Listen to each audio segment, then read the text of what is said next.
Hello everyone, I am Kranti Singh, Assistant Professor of Political Science, Hindu कन्या महाविद्यालय जींद। आज हम आपकी सेकंड यूनिट शुरू करने जा रहे हैं और जो चैप्टर है ये 5th चैप्टर है जो है the election commission and electoral reforms, चुनाव आयोग और चुनाव सुधार। ये बहुत ही इंपॉर्टेंट है और असाइनमेंट जो है आपका इसी में से दिया जाएगा। काफ़ी बड़ा चैप्टर है, कम से कम 7-8 16 मार्क्स के क्वेश्चन होंगे, तो उनमें से किसी एक में आपका असाइनमेंट दिया जाएगा और जो वीडियोज़ में करवाया जा रहा है कोशिश कीजिए आप वैसा ही असाइनमेंट बनाएं। तो आज जैसा कि चुनाव आयोग या चुनाव सुधार ये हमारे चैप्टर का नाम है। इसमें हम पहला 16 मार्क्स का क्वेश्चन जो करने जा रहे हैं वो है चुनाव आयोग के बारे में, जो कि must very very important question है। जो ये क्वेश्चन है इसमें भारत में निर्वाचन आयोग चुनाव आयोग के संगठन कार्य भूमिका का विवेचन करेंगे हम। 16 नंबर का क्वेश्चन है, बहुत बार आया है। यानी कि जो चुनाव आयोग है उसकी कंपोजिशन कैसी है, वो काम फंक्शनिंग उसकी कैसी है, वो सब उस पर हम डिस्कस करेंगे। इस क्वेश्चन को डिस्कस करते वक्त या फिर मैं अगर ये क्वेश्चन आपको असाइनमेंट में दूँ तो आपको इस तरह से ये फॉर्मेट आपको ध्यान रखना है। सबसे पहले हम इंट्रोडक्शन लिखेंगे, फिर चुनाव आयोग होता क्या है उसको समझने की कोशिश करेंगे, फिर इसकी डेफिनेशंस पे डिस्कस करेंगे।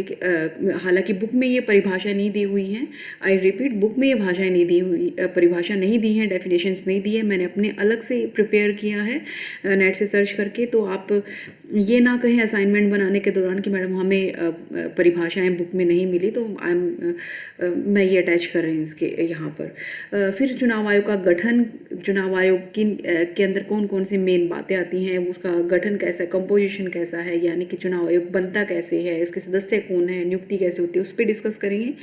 फिर है चुनाव आयोग के कार्य। आज का जो वीडियो है ये हमारे ये पहले 4 इंपॉर्टेंट जो फैक्ट्स मैंने अभी दिए हैं 16 नंबर क्वेश्चन के लिए उसके ऊपर होगा। तो अगर मैं शुरुआत करूं निर्वाचन आयोग की, तो भूमिका में हम लिख सकते हैं कि जो चुनाव होते हैं, आप सभी सिंपल लैंग्वेज में जानते हैं कि चुनाव क्या होते हैं। जो हमारे यहाँ पर हर 5 वर्ष में चुनाव करवाए जाते हैं, चाहे वो लोकसभा के हो, केंद्रीय स्तर पर चुनाव होने हो, या फिर जो है विधानसभा के चुनाव हो यानी कि राज्य स्तर पर जो चुनाव होने, या फिर पंचायतों के चुनाव हों। ये सारे चुनाव जो होता है ये करवाता कौन है? देखिए, आप ये नहीं कह सकते कि ये चुनाव सरकार करवाती है, क्योंकि कहीं ना कहीं अगर सरकार होगी तो वो किसी एक पार्टी से ही मिलकर बनी होती है, तो उस पार्टी का इन्फ्लुएंस या प्रभाव चुनाव के ऊपर ना पड़े, निष्पक्ष तौर पर चुनाव हो।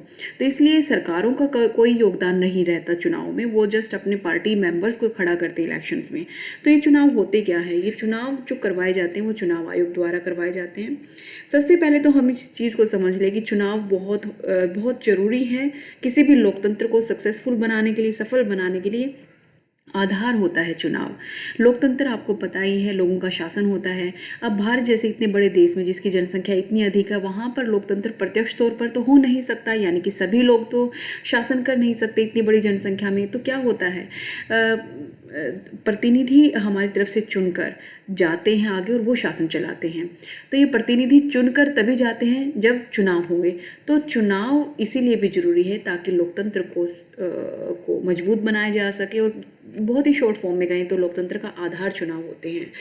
और दूसरी चीज़ ये कि ये वास्तव में जनता की इच्छा जानने का एक पैमाना है, एक मापक है कि जनता चाहती क्या है, कैसे व्यक्ति को चुनना चाहती है, कैसे पार्टी को चुनना चाहती है, किस तरह की शासन प्रणाली वो चाहती है।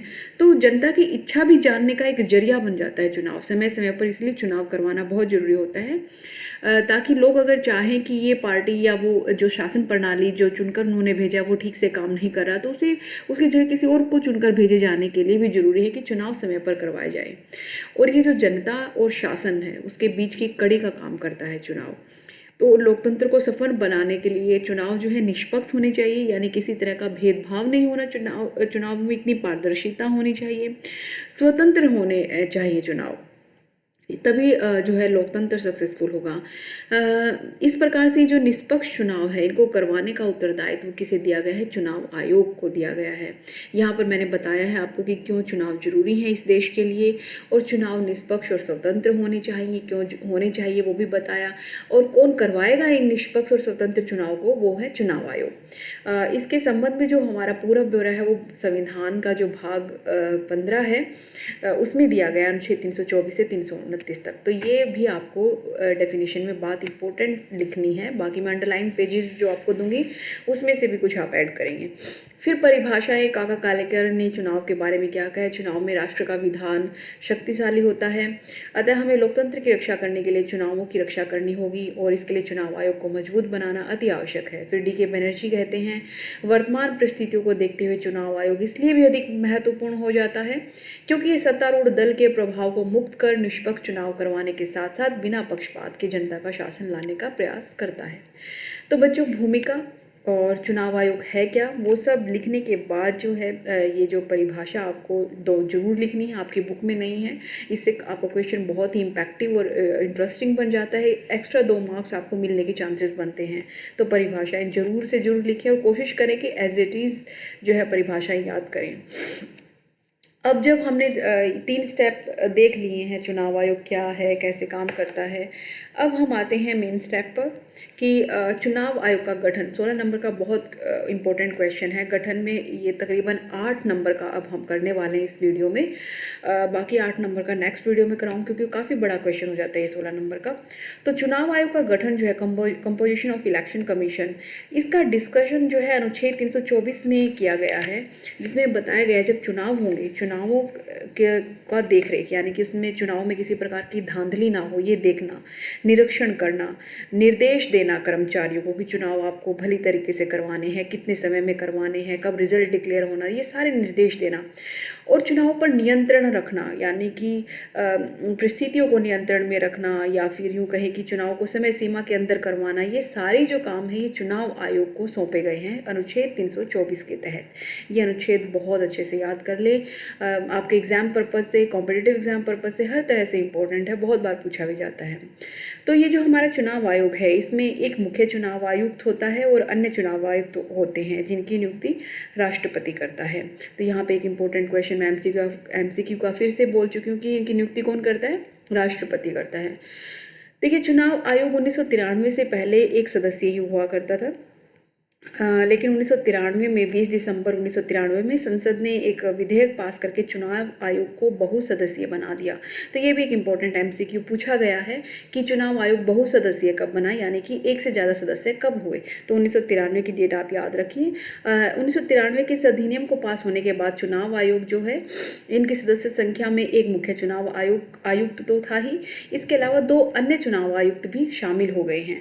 तो अब पूछा जाए कि अन्य चुनाव आयुक्त कितने होते हैं, 2 होते हैं। मुख्य चुनाव आयुक्त की बात करें तो वर्तमान में सुशील चंद्रा मुख्य चुनाव आयुक्त हैं। लास्ट ईयर पूछा भी गया था, लास्ट से लास्ट ईयर की हमारा मुख्य चुनाव आयुक्त कौन है, तो आपको ये अच्छे से ध्यान रखना है, सुशील चंद्रा है। इससे पहले सुनील अरोड़ा हुआ करते थे जो 2018 में बने थे, लेकिन अब सुशील चंद्रा जो है election commission, chief election commissioner है। अब अगर बात करें नियुक्ति कैसे होती है चुनाव आयोग की, जो नियुक्ति वो सिंपल मैं बता ही चुकी हूँ कि राष्ट्रपति करता है, राष्ट्रपति द्वारा होती है। अनुच्छेद 324 का भाग 2 जो है उसमें साफ साफ कहा गया है चुनाव आयुक्त और अन्य चुनाव आयुक्तों की नियुक्ति भारत के राष्ट्रपति द्वारा की जाएगी या संसद कोई भी विधि निर्धारित कर दे। जैसा कि आपको पता है, संविधान में कोई चीज़ जोड़ना या निकालना या किसी नया कानून को लेकर आना वो काम संसद का होता है। तो संसद अगर जिस भी विधि से डिसाइड करेगी, राष्ट्रपति को चुनाव आयोग की नियुक्ति उसी के अनुसार करनी पड़ेगी। लेकिन सिंपली अगर एमसीक्यू में आ जाए कि चुनाव आयोग के जो सदस्य हैं या मुख्य चुनाव आयुक्त होता है उसकी नियुक्ति कौन करता है, तो वो राष्ट्रपति करते हैं। फिर क्वालिफिकेशन की बात करें, योग्यताएं, जैसे अभी तक आपने पिछले सेम में पढ़ा होगा कि राष्ट्रपति की क्या योग्यताएं होती हैं, संसद के सदस्यों की क्या योग्यताएं, उपराष्ट्रपति की, सर्वोच्च न्यायालय के न्यायाधीशों की योग्यता, ये सब आप पढ़ चुके हैं। इसी तरह से गठन में आपको याद हो तो हम योग्यता भी जरूर पढ़ते थे, लेकिन ये जो निर्वाचन आयोग है इसमें जो आयुक्त होते हैं उनके संविधान में कोई उल्लेख नहीं किया गया उनकी योग्यता के बारे में। संविधान इस पर पूरी तरह से मौन है, ये भी एमसीक्यू में पूछ लिया जाता है। Next very very important question, गठन के अंतर्गत ही चुनाव आयोग का कार्यकाल यानी टेन्योर कितना होता है, इसका समय सीमा कितनी होती है। एक चुनाव आयुक्त जो है अगर आयोग का सदस्य है तो कितने वर्ष तक रह सकता है। देखिए, मैक्सिमम 6 वर्ष तक रह सकता है या फिर 65 वर्ष की आयु होने तक, जो भी दोनों में से पहला हो। मैं एक एग्जाम्पल के तौर पर आपको समझा देती हूँ। जैसे कि एक व्यक्ति जो है 59 की एज में या 58 की एज में, फॉर एग्जांपल 58 की एज में मुख्य चुनाव आयुक्त बना है, तो वो रिटायर ठीक 6 साल बाद होगा, यानी कि 64 की एज में वो रिटायर हो जाएगा। लेकिन मान लो कोई सदस्य जो है 61 की एज में मुख्य चुनाव आयुक्त बनता है, तो वो जो है 6 साल पूरे नहीं करेगा, फिर 61 प्लस 6 67 ईयर्स हो जाएंगे। लेकिन 67 ईयर्स तक नहीं रह सकते वो सदस्य, फिर 65 वर्ष की आयु तक ही रहेगा। तो इस चीज़ को आपको समझना जरूरी है, एमसीक्यू में बहुत बार इस चीज़ को पूछा भी गया है। फिर चुनाव आयुक्तों को पद से हटाना जो है, removal of the election commission को हटाया कैसे जा सकता है। आपने पिछले सैम में जो है सर्वोच्च न्यायालय के न्यायाधीशों को हटाने की प्रक्रिया को देखा होगा, जिसे महाभियोग कहते थे। ठीक उसी प्रक्रिया के द्वारा इसके सदस्यों को हटाया जा सकता है। वो प्रक्रिया मैं फिर से रिपीट कर दूं, संसद जो है, हमारे संसद के दोनों सदन पास करते हैं इस चीज़ को। विशेष बहुमत भी कहते हैं इसको। विशेष बहुमत द्वारा दोनों सदनों में पास हो जाए तो वो उस चुनाव आयुक्त को पद से हटना पड़ता है। ये क्या होता था विशेष बहुमत, संसद के जो कुल सदस्य हैं या तो उनका बहुमत, मान लीजिए एक सदन ले लेते हैं हम, लोकसभा के 545 का ठीक आधा, आधे का एक ज़्यादा, यानी कि लगभग जो है 275 के आसपास अगर हाँ कर देते हैं सदस्य को हटाने के लिए तो हट जाएगा। या फिर मान लो कि जरूरी तो नहीं है सदन में पूरे 545 सदस्य उपस्थित हो, मान लो कि उस दिन सदन में सदस्य उपस्थित है 200, तो 200 का 2/3 बहुमत से भी महाभियोग, यानी कि 200 को ठीक आप 2/3 आप उसमें देखो कितना होगा, ये तकरीबन होगा जो है 180 के आसपास, सॉरी 200 का 120 के आसपास आई थिंक। तो इस तरह से क्या है कि ये बहुमत से महाभियोग द्वारा हटाए जा सकते हैं, यानी कि जो उपस्थित सदस्य हैं उनका 2/3, मान लो 100 सदस्य उपस्थित हैं, 100 का 2/3 यानी लगभग 66 जो है इतना होना चाहिए, 75 के अराउंड। तो अन्य चुनाव आयुक्तों को राष्ट्रपति केवल मुख्य चुनाव आयुक्त की सलाह से हटाया जा सकता है। ये तो देखो महाभियोग की प्रक्रिया मुख्य चुनाव आयुक्त के लिए हो गई थी, और जो अन्य चुनाव आयुक्त हैं उनको जो है राष्ट्रपति की सलाह, राष्ट्रपति पहले मुख्य चुनाव आयुक्त से सलाह करेगा तभी उनको हटाया जा सकता है। वेतन व सेवा शर्तों की अगर बात करें, salary and terms of service, तो ये जो है वेतन और जो सेवा शर्तें हैं, ये चुनाव आयुक्तों को जो है जैसे कि सेवा शर्तों में आ जाता है, भत्ते हैं, अकोमोडेशन मिलती है, रहने का खर्चा या घूमने फिरने का खर्चा, वो सारी चीज़ें ये संसद ही निश्चित करती है। इनके वेतन भत्ते जो है सरकार की जो संचित निधि होती है, जो कंपोजिटेड अकाउंट होता है, उससे दिया जाता है। निर्वाचन आयुक्तों के वेतन भत्तों व सेवा शर्तों में इनके कार्यकाल में कोई कटौती नहीं की जा सकती है। तो इस तरह से लगभग 2.5 लाख के आसपास मानी जाती है इनका मासिक वेतन, और बढ़ता रहता है, कोई कंपल्सन नहीं है कि इतना ही होगा। फिर चुनाव आयोग के लिए कर्मचारी स्टाफ जो है कौन होता है। देखिए चुनाव आयोग, आप कहेंगे कि चुनाव आयोग पूरे देश में एक आयोग है, उसके 3 ही सदस्य हैं, एक चुनाव आयोग और 2 अन्य चुनाव, एक मुख्य चुनाव आयुक्त और 2 अन्य चुनाव आयुक्त। तो फिर ये चुनाव आयोग जब चुनाव करवाता है पूरे देश में, मान लीजिए लोकसभा के चुनाव पूरे देश में होते हैं, तो ये इतने सारे हैंडल कैसे करते हैं सिर्फ 3 लोग। देखिए इस समय क्या होता है, जो चुनाव आयोग अपने कार्यों को पूरा करने के लिए जो है राष्ट्रपति और राज्यों का जो मुखिया यानी कि राज्यपाल हैं, उनसे आवश्यकता अनुसार कर्मचारियों की मांग कर लेता है। आपने कभी देखा होगा कि आप अगर किसी टीचर्स को देखा होगा अपने स्कूल में, टीचर्स की इलेक्शंस में ड्यूटी लगती थी, तो वो क्या है, राज्यपाल देता है चुनाव आयोग को, वो सदस्य ड्यूटीज़ लगा कर देता है कि स्कूल से जो है 5 लोग इलेक्शंस में ड्यूटी करेंगे। तो इस तरह से जो है कर्मचारी इनके उस टाइम सिर्फ चुनावों के दौरान ही जनरेट होता है। ऐसा नहीं कि चुनाव आयोग के भर्तियां निकलती हैं और जो सिर्फ चुनावों का काम करवाने का काम करेंगे। देखिए चुनाव जो है 5 साल में एक बार होते हैं, तो ऐसे में बाकी के 4 साल 4.5 साल उन लोगों का क्या करें, कर्मचारियों का। तो ऐसे में ज़्यादा खर्चा ना हो चुनाव आयोग का, देश के ऊपर ज़्यादा भार ना पड़े, तो क्या किया जाता है, गवर्नमेंट के ही जो एम्प्लॉई हैं उन्हें चुनावों के दौरान जो है एक स्टाफ के तौर पर नियुक्ति इनकी कर ली जाती है। देखिए अगर कोई कभी भी कर्मचारियों की मांग करता है चुनाव आयोग, तो ऐसी स्थिति में राष्ट्रपति और राज्यपाल जो होते हैं उनका कर्तव्य है कि वे चुनाव आयुक्तों व क्षेत्रीय आयुक्तों की प्रार्थना पर उचित स्टाफ का प्रबंध करें जल्द से जल्द। चुनाव आयोग को अपने दायित्व का पालन करने के लिए राज्य या जिला स्तर पर बहुत से कर्मचारियों की जरूरत होती है। जैसे कि मतदान केंद्र है, वहाँ पर प्रधान अधिकारी, जिसे प्रेसिडिंग ऑफिसर भी कहा जाता है, वो पोलिंग अधिकारी होता है, हिंदी में आई डोंट नो, पोलिंग अधिकारी जो होता है वो, ये आप लिख इसी लैंग्वेज में भी लिखेंगे तो चलेगा। तो इसके अतिरिक्त मतदान केंद्रों की सुरक्षा को करना और व्यवस्था को संचालन करना, इसके लिए पुलिस की भी जो ज़रूरत पड़ती है वो भी चुनाव आयोग राज्य सरकारों से या राष्ट्रपति से मांग कर सकता है। केंद्र में राष्ट्रपति, राज्य में राज्यपाल का कर्तव्य है कि चुनाव आयोग की सिफारिश पर आवश्यकता अनुसार सारी सुविधाएं जुटा ली जाएं। तो इस तरह से ये जो है अभी तक मैंने आपको गठन करवाया है।